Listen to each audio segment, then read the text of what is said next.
नमस्कार दोस्तों, welcome to Blog and Zeal. मैं हूं अरुण। हाल ही में राष्ट्रपति श्री रामनाथ कोविंद जी द्वारा पद्म पुरस्कार सम्माननीय व्यक्तियों की घोषणा की गई है, जिन्हें पद्म भूषण, पद्म विभूषण, पद्मश्री पुरस्कारों से सम्मानित किया गया है। इसके बारे में बड़े ही विस्तार से अध्ययन करेंगे। ये किन किन परिस्थितियों में दिया जाता है और कब से दिया जा रहा है। तो आइए वीडियो को स्टार्ट करते हैं। देखिए, भारत का सबसे उच्च सम्मान है भारत रत्न। भारत रत्न भारत का सबसे उच्च सम्मान है, जो अभी तक केवल 45 लोगों को ही प्रदान किया गया है। 45 लोगों को ही दिया गया है। दूसरे नंबर पर सबसे सम्माननीय पुरस्कार है पद्म पुरस्कार, जिसकी घोषणा हर साल 26 जनवरी को की जाती है, जिसमें 3 कैटेगरीज डिवाइड की गई हैं: पद्म विभूषण, पद्म भूषण और पद्मश्री। पद्म विभूषण, पद्म भूषण और पद्मश्री, इन 3 कैटेगरीज में अवार्ड दिया जाता है। यह सम्मान जो है स्टार्ट हुए थे 1954 से। 1954 में भारत के 2 ही उच्च सम्मान थे, भारत रत्न और पद्म विभूषण। उस समय पद्म विभूषण को 3 वर्ग में बांटा गया था: प्रथम वर्ग, द्वितीय वर्ग और तृतीय वर्ग। 1955 में पद्म पुरस्कार को 3 कैटेगरीज में डिवाइड कर दिया गया। कौन कौन सी 3 कैटेगरियां? यही थी पद्म विभूषण, पद्म भूषण और पद्मश्री। ये 1995 में इसे डिवाइड किया गया। ये पुरस्कार, जो पद्म पुरस्कार होते हैं, ये अलग अलग क्षेत्रों में अपने महत्वपूर्ण योगदान के लिए व्यक्तियों को प्रदान किए जाते हैं। उदाहरण के तौर पर ले लें, खेल, कला, विज्ञान, चिकित्सा, सामाजिक कार्य, शिक्षा आदि के क्षेत्र में महत्वपूर्ण योगदान के लिए दिया जाता है। सबसे इंपॉर्टेंट बात अगर आपको बता दें तो बहुत ही महत्वपूर्ण बात है कि डॉक्टरों और वैज्ञानिकों को यह पुरस्कार, डॉक्टरों को और चिकित्सकों को, चिकित्सकों को और साइंटिस्टों को, यानी कि डॉक्टरों और वैज्ञानिकों को यह सम्मान सेवारत यानी कि सेवा करते हुए भी, सर्विस में रहते हुए भी मिल सकता है, किंतु गवर्नमेंट सर्वेंट को सेवानिवृत्त होने के बाद ही मिलता है, यानी कि आफ्टर डिस्चार्ज फ्रॉम सर्विस ये मिल पाता है। उदाहरण के तौर पर अगर मान लीजिए कि आप सिविल सर्विसेज क्वालिफाई करके आईएएस बनते हैं और कुछ ऐसा काम करते हैं समाज के लिए, या कुछ ऐसा काम करते हैं कि आप सम्मानीय हो जाती हैं पद्म पुरस्कार के लिए, कि आपको मिलना चाहिए, बट शर्त यह है कि आपको सर्विस में रहते हैं यह पुरस्कार नहीं प्रदान किया जा सकता। सर्विस से आउट होने के बाद, सर्विस कंप्लीट होने के बाद, सेवा से निवृत्त होने के बाद आपको यह पुरस्कार प्रदान किया जाएगा।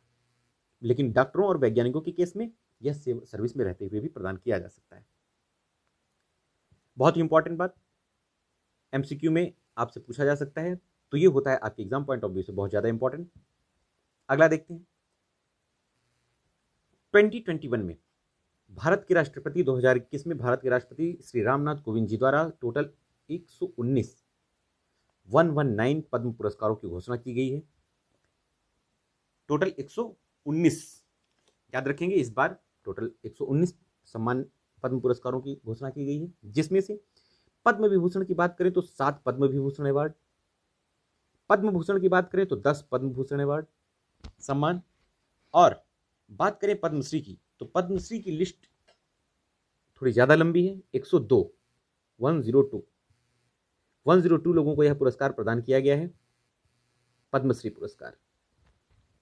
तो 7 पद्म विभूषण, पद्म भूषण को 10 और पद्मश्री 102।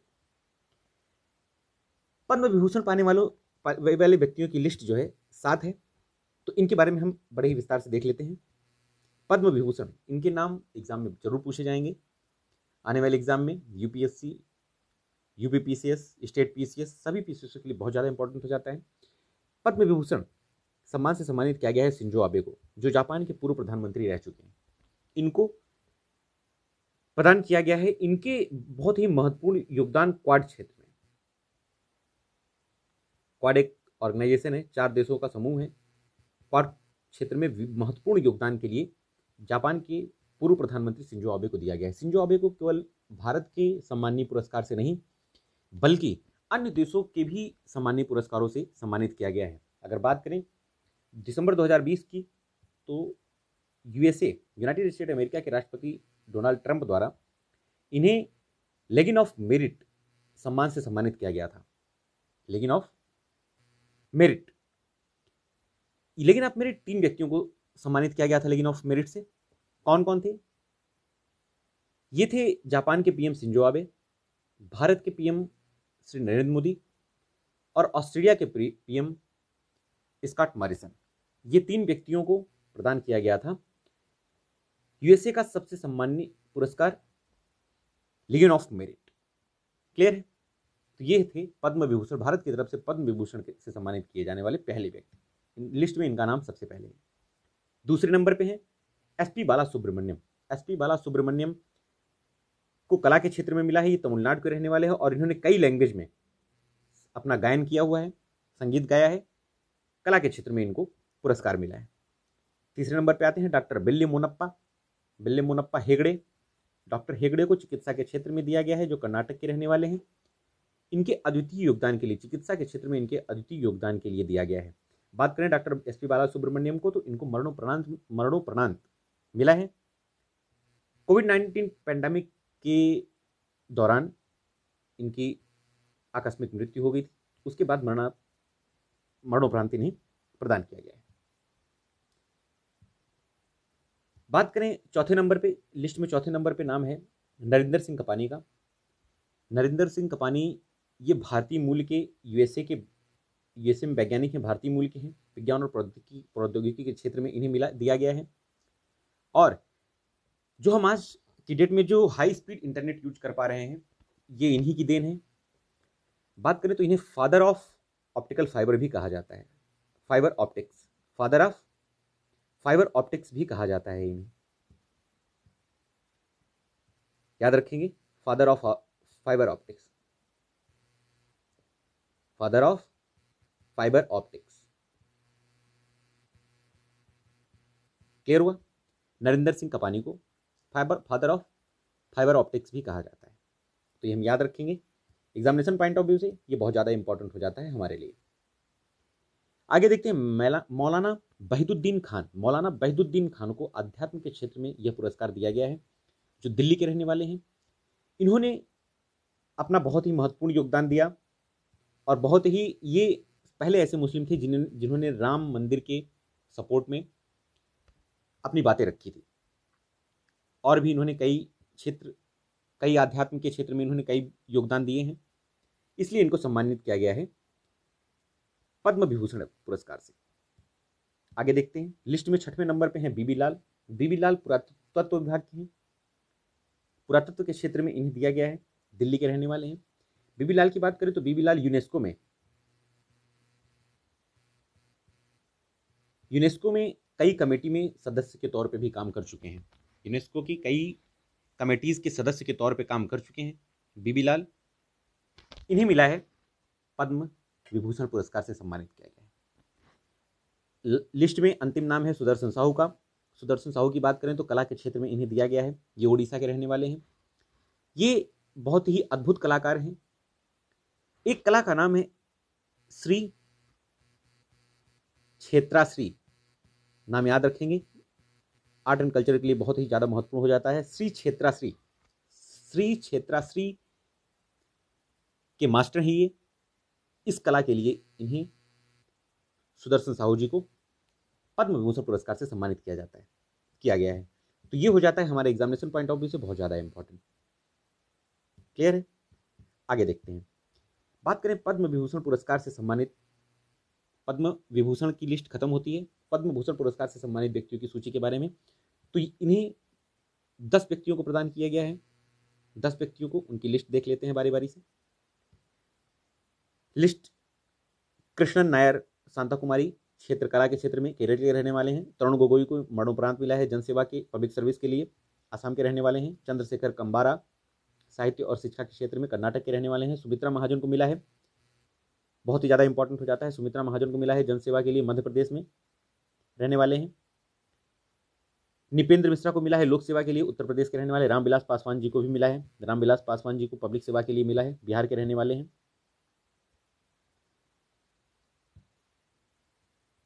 इनमें से कुछ व्यक्तियों को याद रखेंगे, कुछ व्यक्तियों को मरणोपरांत दिए गए हैं, कुछ व्यक्तियों को सेवा में रहते हुए दिए गए हैं। ठीक है? केशुभाई पटेल, कलवे सादिक, रजनीकांत देवादास सराफ, त्रिलोचन सिंह, ये लिस्ट है, आप चाहें तो इन्हें याद कर सकते हैं। अब बात करते हैं पद्मश्री पुरस्कारों की।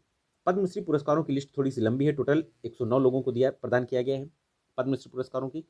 इनका नाम याद करना तो थोड़ा सा टफ है, बट मैंने लिस्ट में सारे व्यक्तियों के नाम जो भी इस पुरस्कार से, पद्मश्री पुरस्कार से सम्मानित किए गए हैं, उनका नाम मैंने इसमें लिख दिया है। तो आप इनको एक बार गो थ्रू हो लेंगे। इससे एग्जामिनेशन में अगर कोई जो फेमस नाम है उनके बारे में पूछा जाता है तो हमें लिखने में आसानी होगी उनके बारे में। देखिए कुछ इंपॉर्टेंट है, जैसे पीटर ब्रूक की बात करें। पीटर ब्रूक बहुत ही फेमस हैं, कला के क्षेत्र में ये बहुत ही फेमस है, यूके के रहने वाले हैं, यूके के निवासी हैं। इनकी बात करें तो पीटर ब्रूक ने एक कहानी, महाभारत है जो हमारी, महाभारत की कहानी इन्होंने शेयर की। एक इन्होंने नाटक बनाया था महाभारत, उसको शेयर किया पूरे यूरोप के देशों में, बहुत ही प्रचलित किया। महाभारत महाकाव्य हमारे न केवल भारत में बल्कि इसे और अन्य कंट्रीज में बहुत ही सम्माननीय बनाया। ठीक है, तो इनका नाम बहुत ज़्यादा इंपॉर्टेंट हो जाता है पीटर ब्रूक का। ये लिस्ट है, लिस्ट आपके सामने है, इनका नाम पढ़ लेंगे। मैं हर लिस्ट को थोड़ी देर के लिए स्क्रीन के सामने रखता हूँ। वीडियो को पॉज कीजिए और स्क्रीन में नाम लिख लीजिए, देख लीजिए। क्लियर है? ये टोटल लिस्ट है। इनको नाम याद करना तो थोड़ा मुश्किल है, नाम तो नहीं याद किया जा सकता सबका, बट जो फेमस हैं, जिनका आए दिन सुर्खियों में नाम रहता है, इनमें से भी ऐसे हैं कुछ जिनको मरणोपरांत मिला है और कुछ को जीवित रहते मिला है। तो ये लिस्ट है इनकी पद्मश्री पुरस्कार विजेताओं की।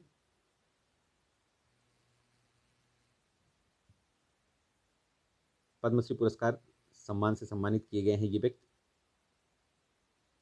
चंद्रशेखर सिंह की बात करें तो इन्हें किस क्षेत्र में मिला है? ये उत्तर प्रदेश के रहने वाले हैं।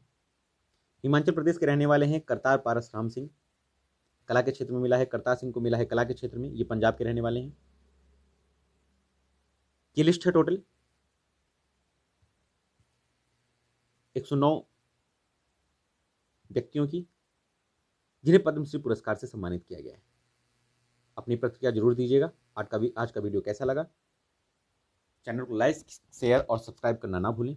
बने रहिए हमारे साथ। मिलते हैं अगली वीडियो में, तब तक के लिए नमस्कार।